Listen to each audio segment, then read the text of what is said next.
tax na gëbëdi yàlla rek. mais le problème kii tànn la Moustapha. oui. posé ko question boobu tey xam nga état d'accord moo war a def lépp. mais tey am na ñoo xam ni mën na ni sàcc nañu su xaalisu état. tibb nañu détourné nañu. fii comme ñan comme yow sax xëy ci nga bokk. man moom mosuma léegi d'accord déglu rek. daa lu wax rek. xam nga bis bu ne ñu ni diw détourné na. bis bu ne ñu ni diw lii na diw laa na bis bu ne nga gis fii ñuy jël nit directeur bi mu koy jël amewul Solex. ñu jël nit fii dara ministre bi ñu koy jël dafa luyewul. tey moom lu bari mais ñooñu pour quelle raison mënuñoo jël ci li nu denc li nu économiser dem jëndi ay extracteur d'oxygène 1,2 million lay jar. pourquoi état non pardon état dama ko teg état ngi def. mais ñun ci état bi lañu bokk dañoo war a jàppale état suñu bopp parce que tey don de sang suñu koy wax. duñ ni Macky Sall demal yow de yaay maye sang ku mën a maye sang da ngay maye sang. mais ñun ñaam ku ci yàlla dimbali. soo mënee jël benn ba 5 ba 10 extracteurs d'oxygène. ça te coûte parce que tey soo doon woote meeting. dépense ci 10 millions ay t-shirt. dépense ci ay nangam. mais li ma bëgg a wax mooy ku sàcc denc kay. amul ñu naan la demal de participer dara dañuy dem nangu ko. non mais suñu ko mën la donc nangu du noonu. mais jënd yóbbu moom yomb na mais nangu du noonu nangu procédure yee yàgg. d'accord alors ñu bàyyi am di mu daana allez-y. donc li ma bëggoon wax mooy comme oxygène yooyu tey état peut-être mënoon na am maanaam li ñuy wax vision à long terme. pour mën a xalaat ne suba lii kat ñun lii mooy sunu ferenkulaay pour ñu mën a taxaw xeex mbas mi fi nekk ak ñoom seen. damay wax ne seetlu leen 2 décennies yii man damay wax ne la place qu'il faut. bu fekkee ne tey sunu njiitu réew yi ñi fi nekk gum nii bu nu mënee jël li nga xam ne tey parce que aujourd'hui gis nga cas bi am ci cas docteur Babacar Niang. ak Diouf Sarr le ministre Diouf Sarr. mais li mënoon c'était évitable maanaam mënoon ko éviter plutôt. ba nga xam ne tey jii coow du ci mën tamit parce que aujourd'hui il faut dire la vérité parce que tey bu ma taxee man di seetaan par exemple ñuy wax ci affaire mbas mi. mais je vais plus écouter le comment ça s'appelle les médecins que les ah oui maanaam lii moo xew ci OMS dafa am ñoo xamante ni ñu mel ni ñoom Bill Gates mosuñoo xam lan mooy affaire médecine. ñu dugg ci. bu ma ne ñoo ko créé mais daanaka presque laa bëgg a wax parce que ñoom ñoo ŋànk affaire bi ñoom ñoo ñëw di wax ci feebar bi gouverneur yi wax maanaam les présidents wax ci gis nga. aux États-Unis gis en France gis nga Macron li mu ci mel tooy ci xepp ba mel ni c'est un docteur le meilleur docteur du monde. Aujourd'hui on a vu aussi au Sénégal que Macky Sall daf ci imprégné bu baax a baax. dëgg la lu ñëwagul yàllaa ko xam mais bu ma mënee taxaw boog man nit kese la je réfléchis te am na yoo xamante ni dañuy wax naan l'islam a parlé aux gens intègres. je suis très intelligent je peux le dire que sans ambigu sans rien du tout. mais mënuma taxaw man sama président wala ku mu mënti doon di ma wax ne ma. feebar bi dafay def nii dafay rey suba te yàlla mooy rey wala yàlla mooy def nangam loolu boo ma ko waxee man bu ma dee ba ci biir dinaa wax ne lii du ay naxaate la wala y a un problème. loolu mooy problème bu Sénégalais tey jii mooy tey ñii nu gouverne tey jii bu ñu doon wax li nga xam ne moom exactement feebar dafa am mais comment on peut comprendre. tey un médecin bu ñëpp di déglu mu ne maladie bii di coronavirus lii ñuy wax la maladie tropicale mooy ay paludisme zibru. moo gën a garaaw fukki junni yoon. oui am na mais ba pare man ñu bëgg ma ragaloo ci maladie bi c'est moins grave te bii rayatul. y a un problème moo tax ma ne la sénégalais ñi yeewu bu baax a baax. dinañ dem ba léeg-léeg ñii ñoo ñuy dugal ci ay problème muy gouvernement bi. ci léeg-léeg ci sikki sàkk. d'accord alors Gaston touché na ko Amdy Moustapha également Mame Birame Wathie mooy li ñenn ñi tuddee corona business alors le docteur Babacar Niang li muy wax mooy am na ay machine oxygène yoo xam ne dañuy état bi da koy jënd bu dem ci privé bi ak yeneen matériel peut-être mën nañu wax ne proportion bu kii la mais boo xoolee la lutte contre le Covid ak xaalis bi ñu ci dégagé yëpp finalement da nga naan le système de santé moom le système de santé mas naa dégg aw Diop di ko wax que ne Covid war na permettre bu ñu ci jógee système de santé bi yëkkati ko waat mais est-ce que ci yoon woowu la ñu nekk est-ce que comme le dit Gaston ne le dit pas comme ça mais moi je le dis comme ça est-ce que Covid nekkul di enrichir ay nit plutôt que mu faj Sénégal yi nga xam ne ñoo dal seen kaw. man de kenn enrichir ma ci dara. enrichir la d'accord man de enrichir ma ci allez-y sama baat ca kaw. oui. Mame Birame micro bi taal ko aywa. ñu dem ba ne. troisième vague mënuñu koo éviter. forcément troisième vague dina yegg Sénégal dama ne bu ñu jëloon matuwaay yi ñu waroon a jël même bu yeggsee. ravage dégâts yu muy def nii du fa woon yegg. xam nga tout à l'heure yaa ngi wax ndax yaa ngi posé question bi monsieur Mbengue ndax le ministre Diouf Sarr waroon na porter plainte ou pas. man je suis d'accord ci plainte bi. man personnellement. je suis d'accord ci plainte bi mais xam nga lan laay xaar ci plainte bi.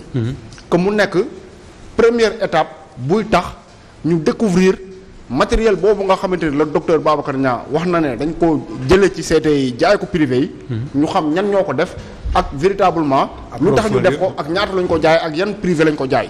pour man loolu parce que le docteur Niang.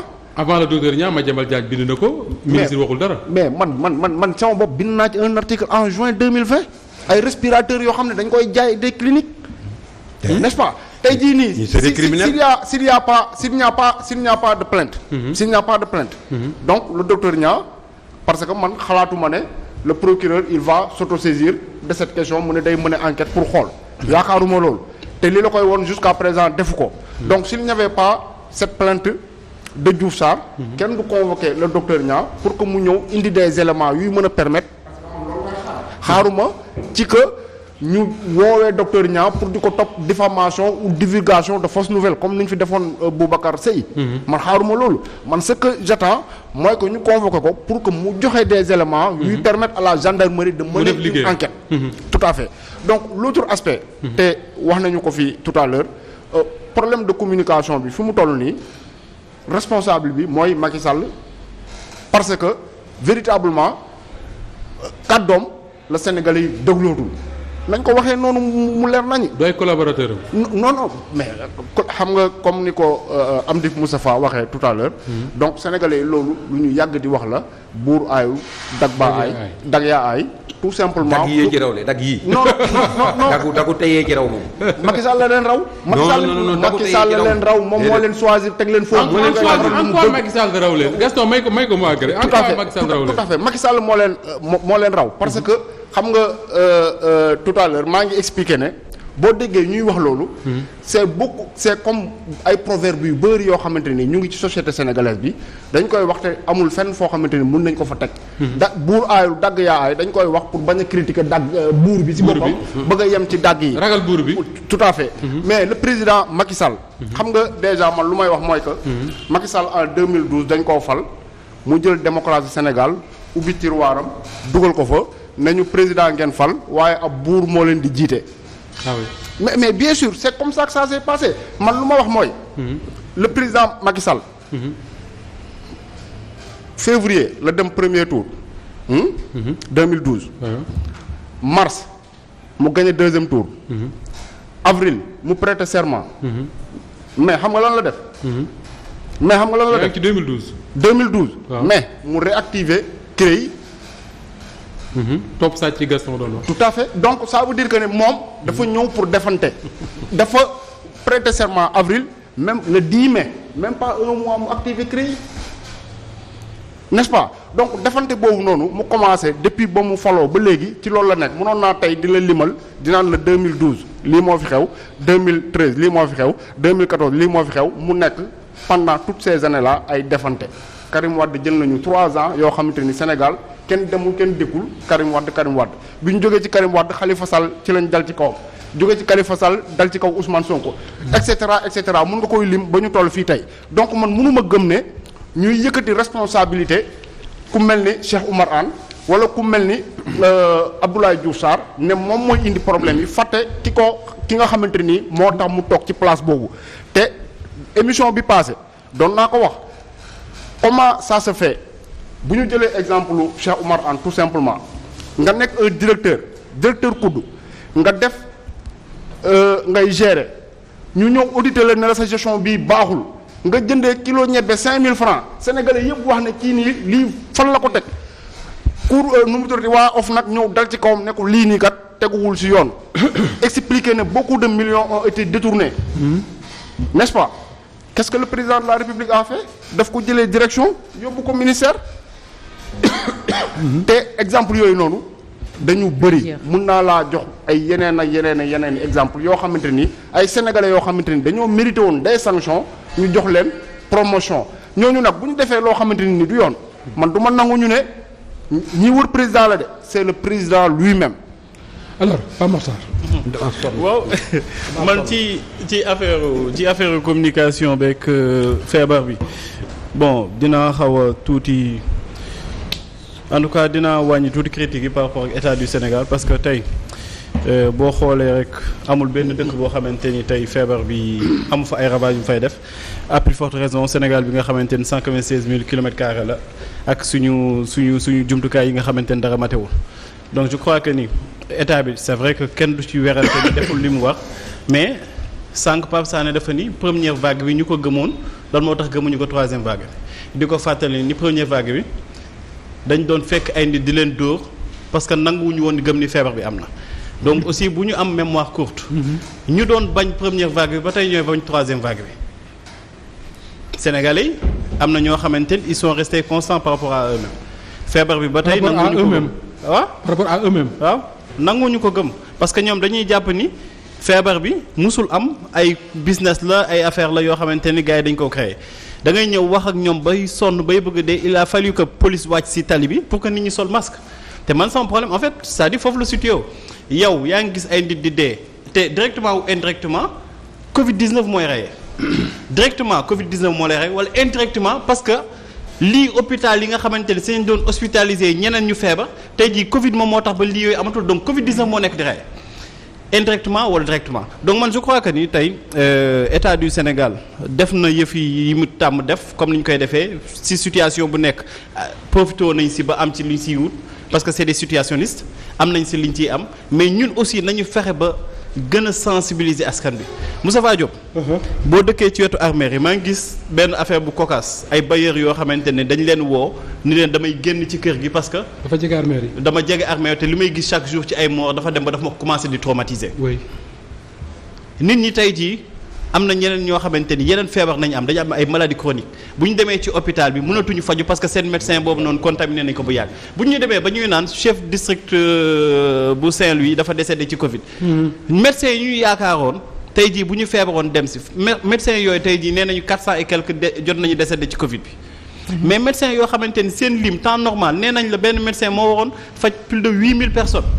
ñuy naan autour de 1800 médecins nañu amoon bu ñu leen nuwee nag ci 1800 yooyu noonu am na ñu si jot a wàññeeku te dara yokku si mais ñun war nañu mën a tiit war nañu mën a gën a sàmm suñu bopp. Macky Sall buy business at bu dul business élection dina ñëw dinañ ko régler ak moom parce que amul ci kenn ku ñu mën a yaakaar du corps de contrôle du leen parce que y a la mainmise de l'État du Sénégal ci suñu corps de contrôle yi yëpp. mais léegi je crois que nañu fexe ba sàmm suñu bakkan ba élection ñu mën a jot ñu tal ko. parce que je pense que ni fii ñuy jëm. waaw tal ko dina ci baax. parce que tel que les choses. non fii ñuy jëm parce que gis nga Moustapha. ba tey man bu ma gisee nit ñi comportement yi am c'est-à-dire man je me dis que est-ce que tamit jotul ñu wax leen dëgg bi c'est-à-dire dëgg la médecins yi ñu ngi jiixi jaaxam mais comme partout en Europe. ak feneen ak feneen. professeur Raoul dafa doon wax nii yeneen médecin wax nii. tey docteur Niang dafa yàgg nekk quelqu'un koo xamante ni moom kàddoom dafa mës a waroog ñoom seen kàddu. parce que moom dafa leen doon wax ni sax yi ngeen di tudd ci ay décès romb na lii. ci commencement bi loolu leen doon wax. dites les Sénégalais la vérité. parce que lii di dee ci hôpital yeeg ci yeneen yi day dem ba boo deewee Covid bi dafay génn ci yow bu ñu la testé da ngay négatif. loolu moom yàgg na koy toog di wax. ak yeneen wax yoo xamante yàgg na koy wax donc je crois que ni tey nañu gën a sensibiliser askan wi ñu xam ni tey. même bu nekkee yow du la fi jëlee mën na fi jëlee sa mbokk wala keneen te ñaan ñu ko yàlla boo xoolee statut yeeg Facebook ak yii. man en tout cas man damay tiit parce que damay dem ba benn instant damay naan. heure boo yeewoo xool Facebook mais c'est ça da ngay xaar kan nañ lay annoncé en fait. boo annoncé wul sa bopp yow da ngay toog di naan mais kan nañ may annoncé suba. parce que actuellement tey boo demee mais c'est ça donc nañu sénégalais nañu dimbali ñu sàmm seen bopp bu ñu paree nag ak président Macky Sall ñu ñàkkantekat moom ba élection yi di jot. alors Awa est-ce que yaakaaroon ne le ministre Diouf Sarr quand même amoon na leneen lu mu def lu dul porter plainte benn médecin ñu nekkaat ci beneen débat boo xam ne daf ñuy détourner finalement de l'essentiel surtout pour des propos yoo xam ne Madiambal Diagne a écrit pratiquement la même chose Mame Birame Wathie nee na il a écrit la même chose bien avant donc. Moustapha dama ne c'est pour amuser la galerie et c'est pas le moment parce que docteur Babacar Niang mi muy poursuivre tey. tout au début de la pandémie toogoon na fi ne le business qui entoure. la gestion de cette pandémie là. parce que waxoon na fi ay doomu ministres yoo xam te ne ñoom ñoo àkki moo marché gel yi ak masques yi. wax na ko fi te boobu c'était tout au début. ci première vague bi la te boobu. il n'a pas jugé nécessaire de porter plainte. wala d'approfondir les recherches pour en savoir davantage. bii pourquoi ça. te pourtant c'est pas le. Est-ce que c'est pas parce que ces services sont concernés directement. mais c'est pas le docteur Babacar Niang uniquement il y a le professeur El Hadj Niang également de Le Dantec. qui est sorti qui a tapé sur la table pour dire ces quatre vérités. xam nga man lan laa gëm scientifique yi démb ak bërki dem mosuñoo àndandoo ak politique yi mosuñoo gëm politique yi ndax ñoom ba ñuy jàng médecine. temps bi dafa yàgg. lool ba ñuy jàng ñii jànguñu tooguñu ci table yi kon waruñu leen jaral seen intégrité te ñoom dañu prêter serment tey tamit yaakaar naa ne ordre des médecins jot na mu jug itam siffler la fin de la récréation. défendre ñi nga xamante ne ñoom ñoo di ces scientifiques yi nga xamante ne dañuy génn di wax li nga xamante ne moo di dëgg. mais est-ce que l'ordre ne doit pas également contrôler li médecins yi di wax. bien sûr parce que mënuñu ne ci rajo yi yooyu ak télé yi yooyu di wax lu leen neex. bien sûr maa ngi interpeller le docteur Jo Mané bi nekk ordre des médecins di interpeller ñoom Atta Badji parce que dañu fa def alternance générationnelle dàq paay yi ñoom jeunes yi la ñuy xaar na ñu mettre la machine en branle. beneen wax ji Moustapha. gis nga tey Covid bi suñ ko bëggoon xeex waruñu attardé wu ci ay plainte xam nga lan lañu war a attardé wu fi mu nekk nii ci test rapide yi ci prise en charge bi ci matériel médical bi mu doy loolu la ñu war a attardé wu tey jii da ngay sentir yenn symptômes yi nga dem defi test tu attends une semaine wala des fois duñ la woo wala duñ la sax envoyer message pour nga xam moment boobu tu contamines combien de personnes nga ne da ngay faj ci jàngoro bi foofu fan nga koy fajee. am na benn femme bu awa bu ma dégg muy nettali ci benn télévision mu ni moom bi mu Covidee dafa dajeeg benn femme boo xam dañ ko testé Covid mu dem toog di xaar résultat yi gisu ko. infirmière bi génn di dem marché nee na chaque jour mu dajeeg moom ci marché muy doxi soxlaam te dafa positif bi ñu kiiwete donc ça veut dire que ni kooku pendant tout ce temps là mi ngi dox di contaminer rek di dem. mais Moustapha. xam nga dafa am lenn loo xamante ne tey dafa am une dame boo xamante ne je vais apprécier li nga xamante ne moom moo di courage am. elle fait partie des cadres républicains muy Jéegi Diop. Jéegi Diop bu Ndar Jéegi Diop koy. cadre républicain yi la bokk. mu am Covid mu tëdd hôpital mu def benn poste boo xamante ne poste bu alarmant la di interpeller le président Macky Sall di interpeller le ministre de la santé moom mi bokk ci seen ñoñ moom mooy décrier li nga xamante ne moom mooy manquement yi am ci wàllu jàngoro bi di ko décrier avec des mots poignants yoo xamante ne yaakaar naa ne loolu bokk na ci ñuy rendre service président en tout cas kii wax bokk na ñuy rendre service président mais président boobu tey ñuy waxal mooy fu may daanelee anamu dañ ne c'est lui le chef de guerre 3e vague dugg na y a eu autant de morts y a eu autant de contamination on l'a pas vu mais tey wax na ne les bulletins quotidiens laa ñu daan def nañ ko continuer nañ commencé waat di ko def Moustapha c'est pas ce qu'on attend de lui te loolu sax c'est réaction la parce que tey jii y a eu un accident tout récemment seen ay mbokk ñu leen di jaal mooy waa añam yi te pourtant il est sorti def tweetam jaale leen ba pare jox leen ndàmpaay Mansour Faye dem na fa mooy une entité 20 millions est-ce à dire que président au contraire boobu kese la avant muy nekk président du Sénégal.